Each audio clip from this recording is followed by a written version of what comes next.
Brain fry. ఇది ఎట్లా చేయాలనేది మీకు నేను చూపిస్తున్నాను. చాలా హెల్తీ ఫుడ్ ఇది, మంచి ప్రోటీన్ అయిన ఫుడ్ ఇది.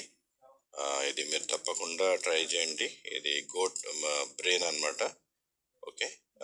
ఇది ఒక 2-3 టైమ్స్ మనం బాగా వాష్ చేయాలి వాటర్లో. బాగా వాష్ చేయాలి దీన్ని ఒక 2-3 టైమ్స్. వాష్ చేసిన తర్వాత దీంట్లో యాడ్ చేయాల్సింది హాఫ్ స్పూన్ సాల్ట్, ఇంకా హాఫ్ స్పూన్ కారం, ఇంకా హాఫ్ స్పూన్ వచ్చేసి అల్లం వెల్లిపాయ పేస్ట్ వేయాలి. వేసి దీన్ని బాగా మిక్స్ చేయాలన్నమాట.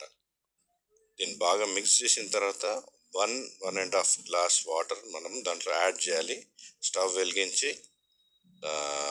స్టవ్ పైన పెట్టాలి. ఒక 8 to 10 minutes వరకు బాగా బాయిల్ చేయాలన్నమాట.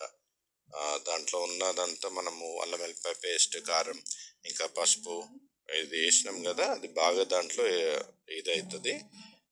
బాగా పట్టిన తర్వాత మళ్ళీ ప్యాన్ తీసుకొని ఒక 2-3 స్పూన్స్ ఆయిల్ వేసి